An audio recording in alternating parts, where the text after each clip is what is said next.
요한복음 12장 1절에서부터 8절에 있는 말씀까지입니다. 여러분 가지고 계신 성경 167페이지 경에 있습니다. 167페이지의 경에 있고요. 또 화면을 보셔도 괜찮겠습니다.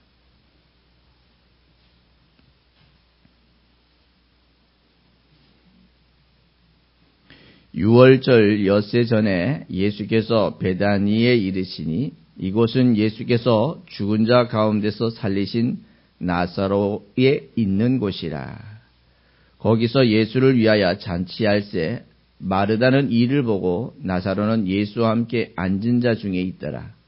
마리아는 지극히 비싼 향유 곧 순전한 나드 한 근을 가져다가 예수의 발에 붓고 자기 머리털로 그의 발을 씻으니 향유 냄새가 집에 가득하더라.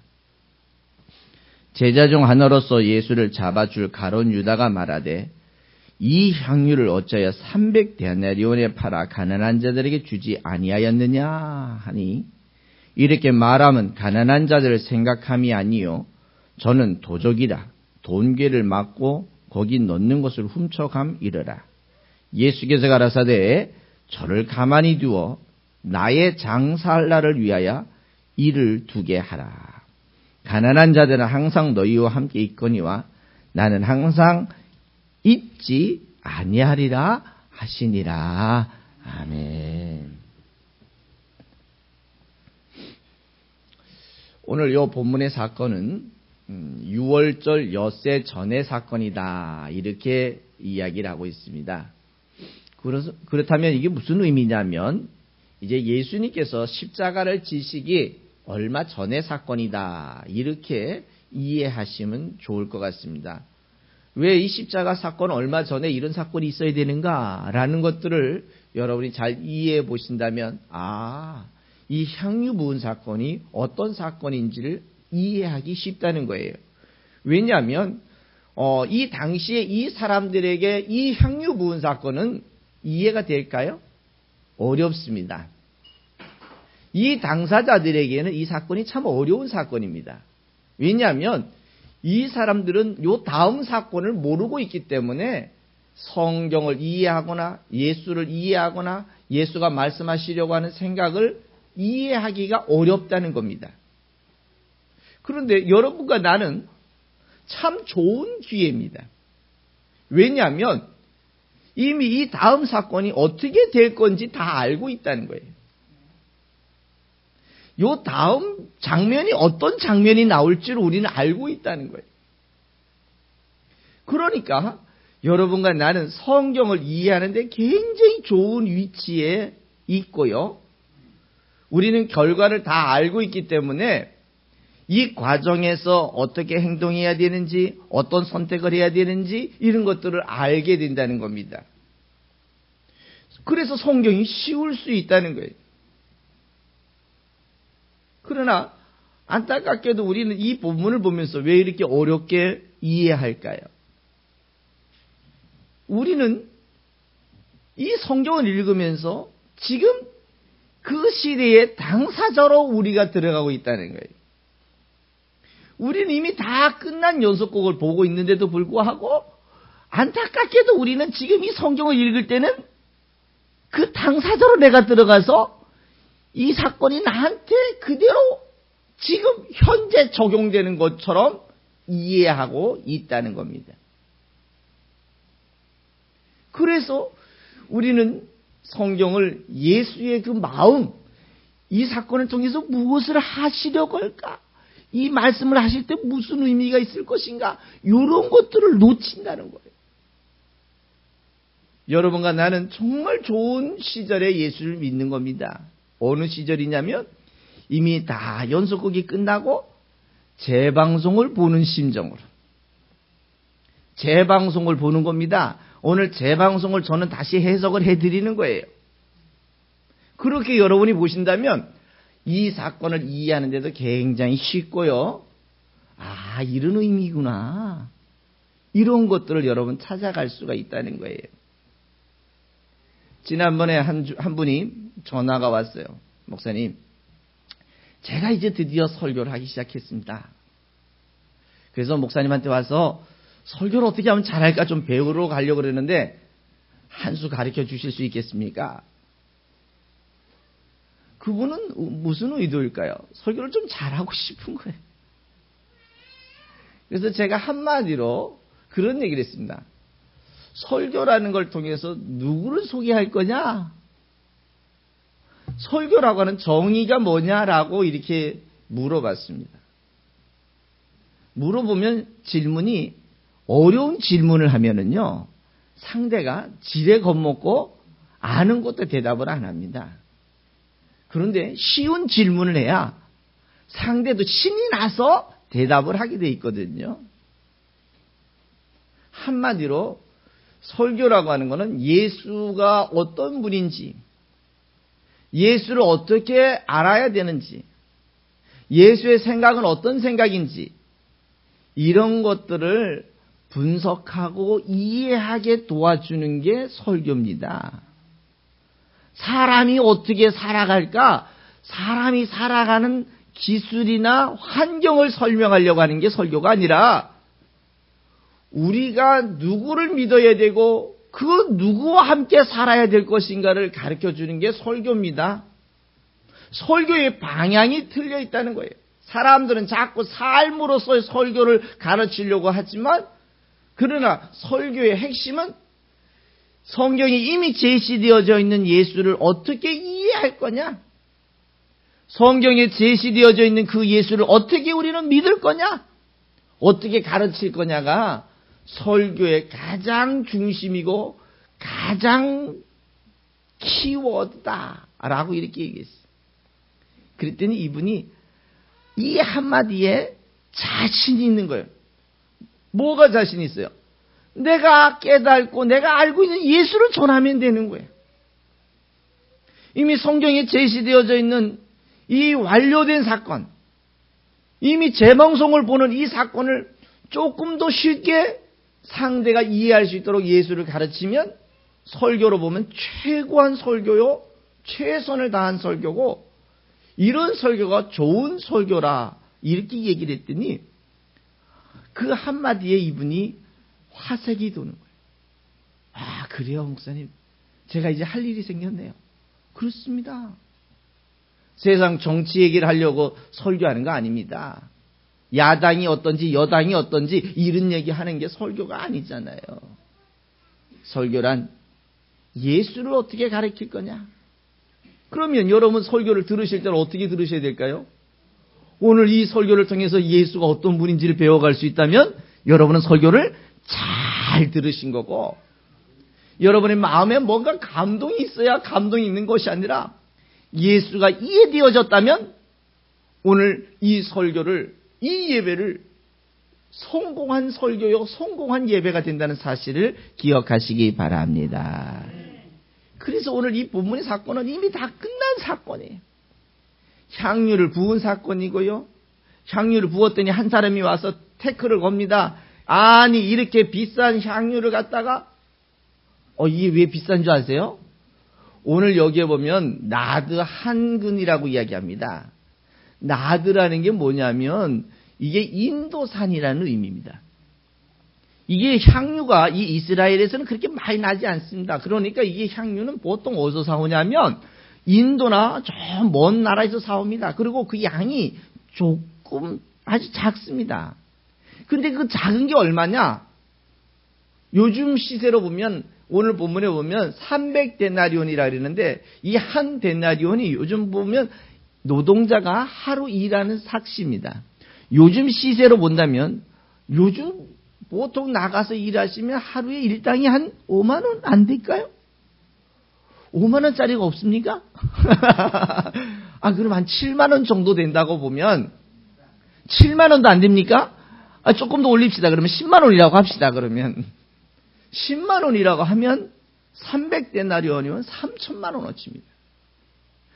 예를 들면 한 근이라면 굉장히 작은 양인데 그 한 근이 3천만 원이라면 이게 유통이 잘 되겠죠.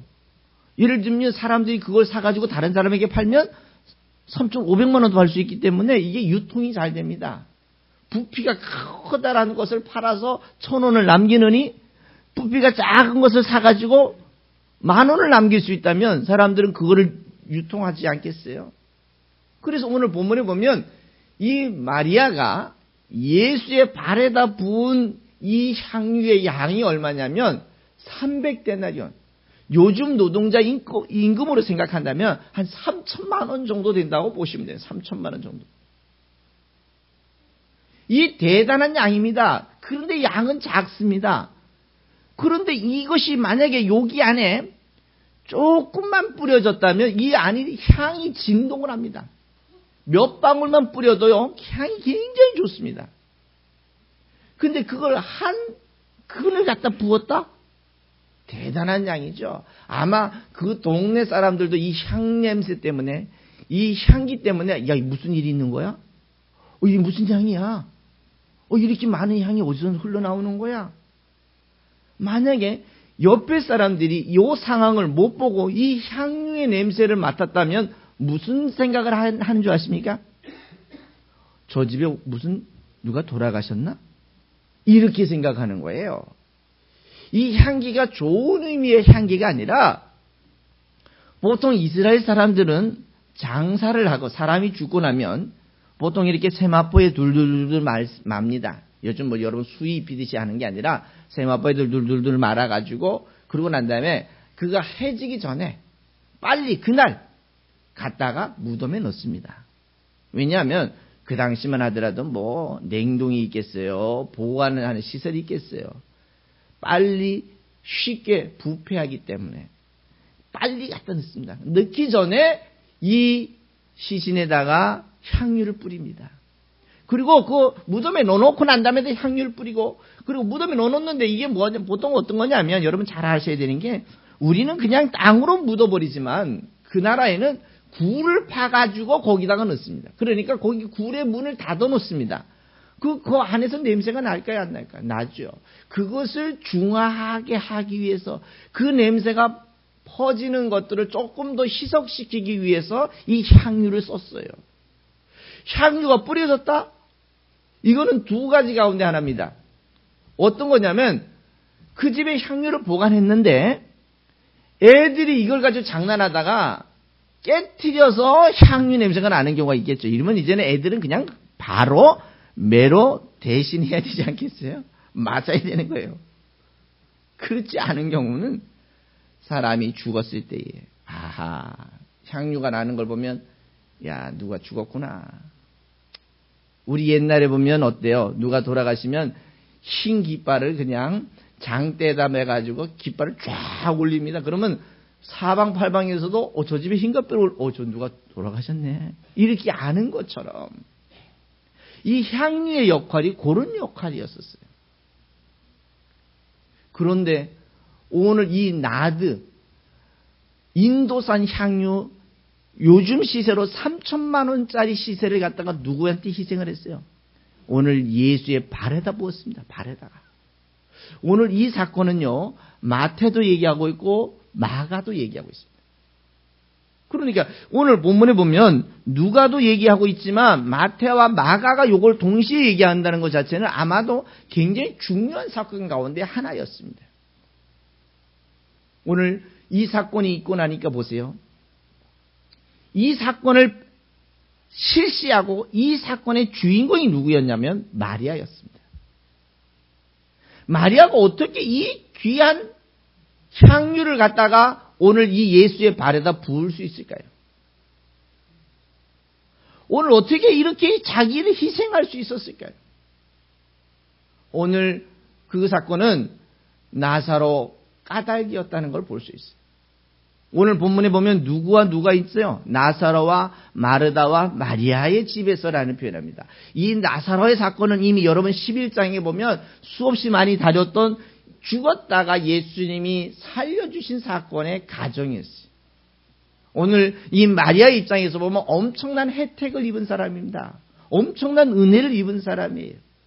근데 세상 사람들은 어때요? 은혜를 입고 혜택을 입고 나면 그 혜택을 받기 전에는 그냥 주시면 이렇게 표현했지만 혜택을 받고 난 다음엔 다들 어떤 생각이에요? 다 자기가 잘나서 자기가 뭔가 똑똑해서 자기가 능력이 있어서 이런 것을 가진 줄 알고 있잖아요. 그런데 알고 보면 그 주체는 자기가 잘나서가 아니라 그 주체를 이루게 하시는 하나님이 능력이 있으셨기 때문에 그게 가능한데, 사람들은 요걸 가지고 쉽게 이야기하면 화장실 갈 때 틀리고 올 때 틀린 게 인생이에요. 사람들이 은혜는 어디에다가 새기냐면 흘러가는 물 위에다가 새기는 게 은혜고요. 왼수는 어디에다 새기냐면 바위 위에다 새기는 게 왼수입니다. 자기가 혜택받은 것은 모래 위에다 쏘놓으면 파도가 와서 치고 나면 날아가지만, 자기가 손해난 것을 기억하는 것은 바위에다가 정을 쳐서 기억해놓고, 파도가 오든 바람이 오든 아무리 좋은 게 와도 그걸 잊어버리지 않는 게 인생입니다. 인생이.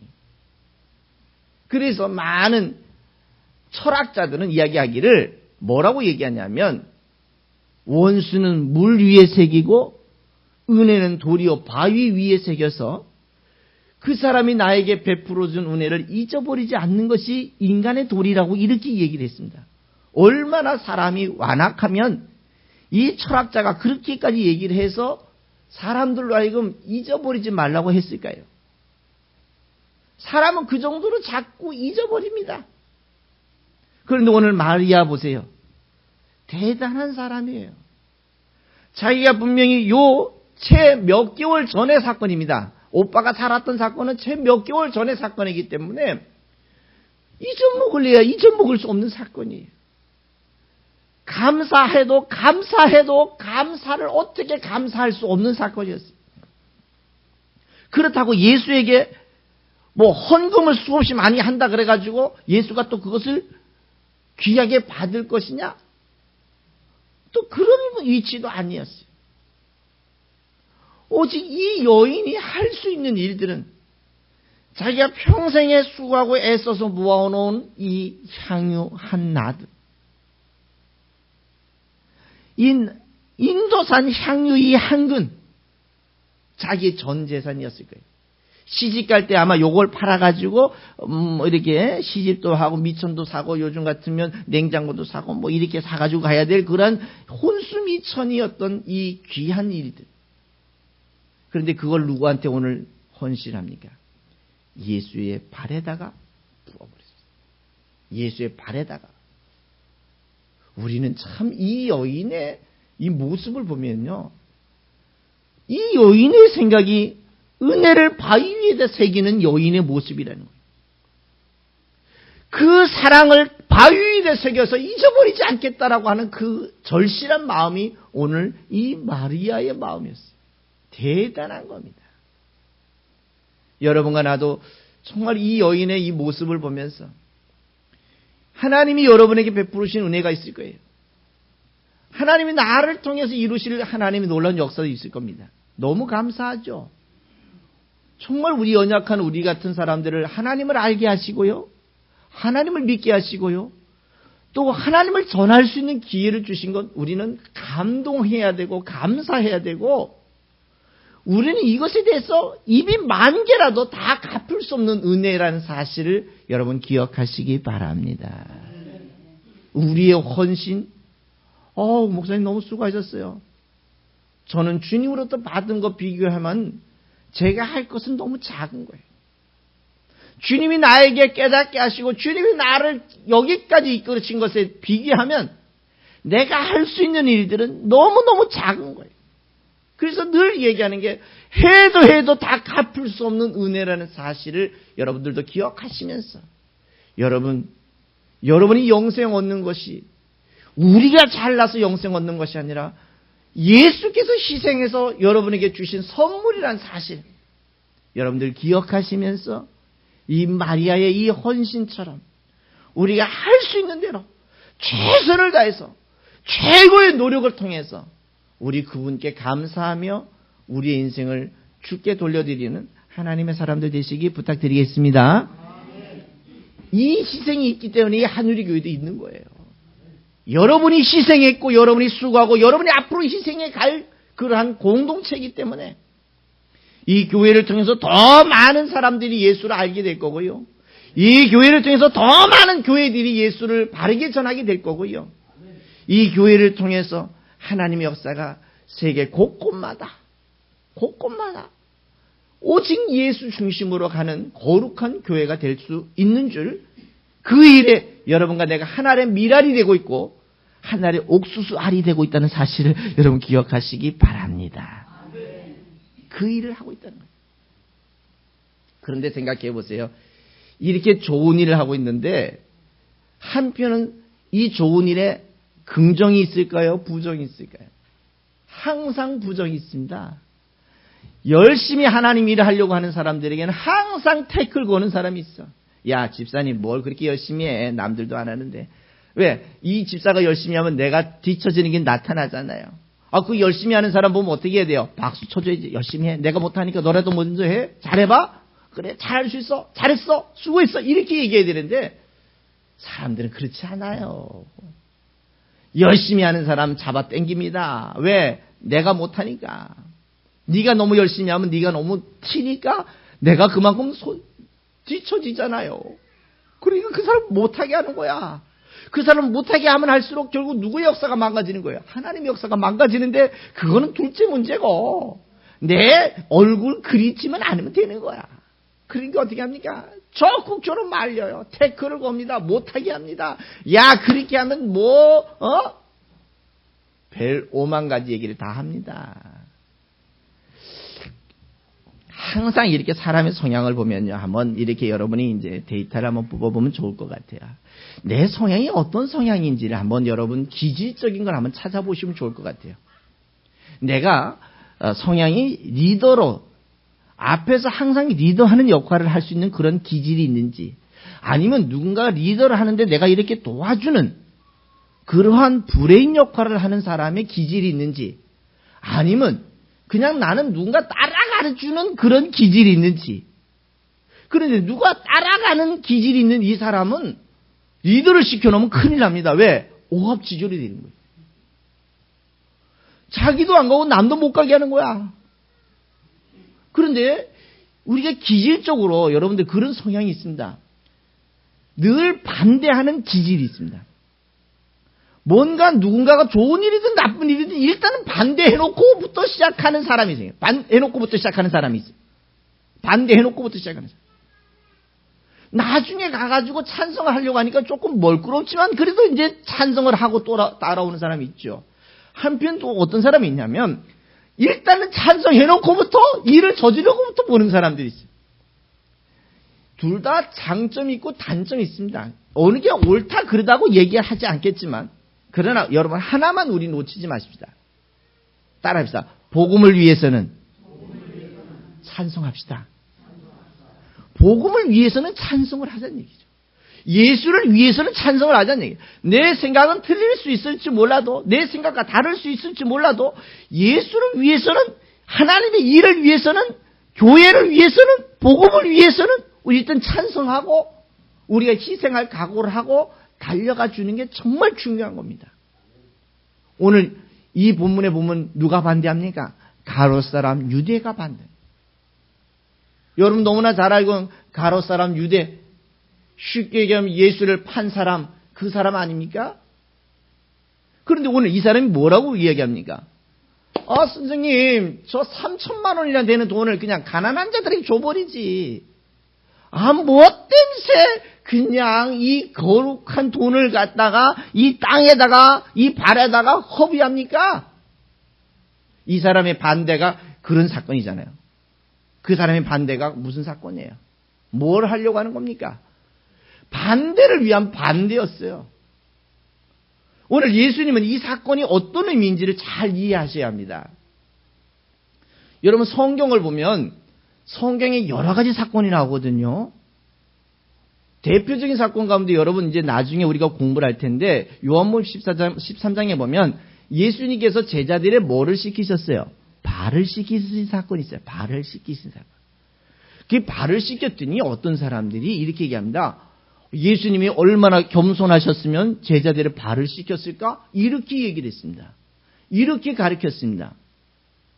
만약에 예수님이 제자들의 발을 씻기는 게 겸손이라면 아마 제가 여러분의 발을 몇백 번이라도 씻겨드리면 혹시라도 제가 발을 씻겨드려서 구원을 얻을 수 있다면 제가 1000번이라도 발을 씻겨드리겠습니다. 그거 못하겠어요? 뭐 별로 어렵지 않잖아요. 어느 정도로 어렵지 않은 거냐면 어떤 사람들이 자기 몸을 학대해서 덕을 얻는다 그래가지고 1년 동안 이 바닥을 기어다니는 사람들이 있습니다. 바닥을 기어다니는 사람. 걸어 다니는 게 아니라 어떻게 하는 거냐면 기어다니는 사람들이 있어요. 1년 동안. 그래서 자기 나름대로 덕을 쌓는 거예요. 자기를 학대해가면서 덕을 쌓는 거예요. 어떤 면으로는 만약에 그렇게 해서 덕을 쌓고 그렇게 해서 구원을 얻는다면 그것처럼 쉬운 거 없습니다. 왜? 1년 동안 아무 일 안 하고 그것만 하면 되잖아요. 그러나 중요한 것은 그런 것으로서의 덕이 아니라 진짜 우리의 구원은 우리 눈에 안 보였던 그 하나님이 어떤 분인지 그 하나님의 역사를 보면서 하나님의 계획을 볼 수 있다는 게 굉장히 중요한 거거든요. 그 예수님께서 제자들의 발을 씻기신 것은 겸손해서가 아니라 중요한 거는 더러워진 발을 씻겨서 깨끗해지는 것처럼 제자들의 더러웠던 죄, 하나님께 갈 수 없는 죄를 예수를 통해서만 사죄받을 수 있다라고 하는 사죄의 의미가 있는데 안타깝게도 사람들은 그 보이는 표면에만 콱 꽂혀 있는 거예요. 그러니까 사람들이 어떻게 합니까? 목사님 겸손하셔야 됩니다. 섬겨야 됩니다. 성도를 섬기는 게 어떤 게 최고의 섬김인 줄 아십니까? 발을 씻겨주는 게 섬김일까요? 여러분에게 예수를 잘 가르쳐 드리는 게 섬김일까요? 이게 여러분 가치가 달려지는 거예요. 예수가. 오늘 본문에 보면 가롯 사람 유다가 뭐라는 줄 아십니까? 왜 가난한 자들을 도와주지 않습니까? 이 얘기입니다. 생각해 보세요. 교회가 가난한 자들을 도와주는 게 교회입니까? 이 교회라는 것을 통해서 예수를 배우러 오는 곳이 교회입니까? 중요한 거예요. 뒤에 대답이 좀 기니까 그렇게 얘기합니다. 후자요. 그렇죠? 앞에 대답이 있고 뒤에 대답인데 뒤에 대답이 기니까 후자요. 어떤 분은 2번이요. 이렇게 얘기해요. 저는 분명히 1번, 2번 얘기 안 했는데도 2번이래요. 그 2번이 맞습니다. 보통 답은 2번에 가 있습니다. 중요한 것은 오늘 교회가 가난한 자를 도와주는 게 교회가 아니에요. 중요한 건 그 가난한 자들에게까지도 복음을 전해주는 게 교회가 해야 될 최고의 소명이요 사명이라는 사실을 여러분 기억하시기 바랍니다.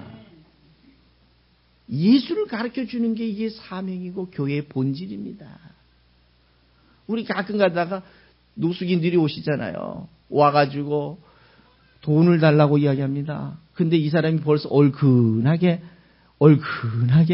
얼굴이 불구스리 해가지고 왜 아침에 왔는지 얼굴이 불구스리 해서 왔는지 모르겠어요. 어디 가서 그렇게 띵뛰기를 하고 왔는지 모르겠지만 불구스레하게 왔어요. 그러면 이 사람이 뭐라 그래요? 목사님 돈 좀 주세요. 우리는 또 옵션을 걸잖아요. 예배하면 돈을 드리겠습니다. 그런데 돈을 뭐 하시려고 그럽니까? 배고파서요. 아 그래요? 우리가 밥을 해놨으니까 밥을 드리면 안 되겠습니까? 안 된다는 거예요. 그럼 우리가 줄까요? 안 줄까요? 우리는 안 줍니다. 그럼 그 사람이 뭘 하냐면 교회가 사랑이 없다고 얘기합니다. 그래서 내가 붙잡아 놓고 이렇게 얘기합니다. 교회가 당신에게 줘야 될 사랑이 뭐냐?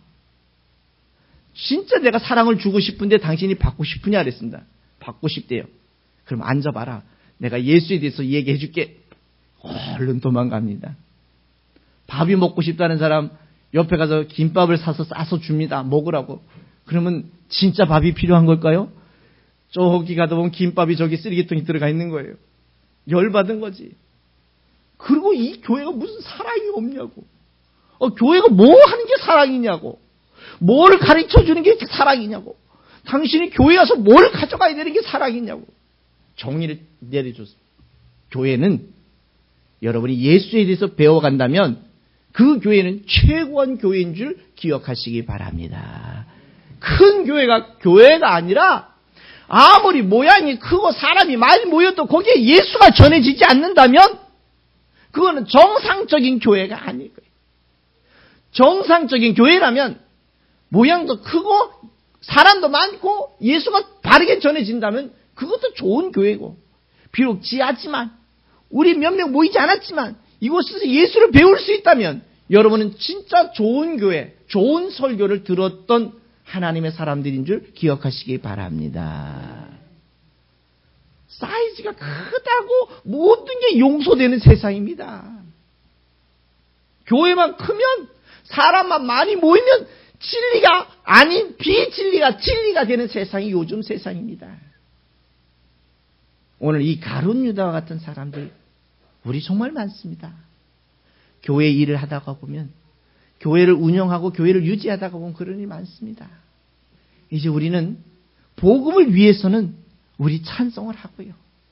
우리 서로 이 교회를 유지하고 운영하는 일에 항상 100% 찬성이라는 건 없습니다. 그러나 복음을 위해서는 우리 같이 마음을 모으고 같이 협력해서 하나님의 일을 잘 감당해 주시는 여러분과 내가 되실 수 있기를 부탁드리겠습니다. 왜 오늘 이게 복음이냐 하면 보세요. 예수님께서 하신 말씀이 7절에 봅시다.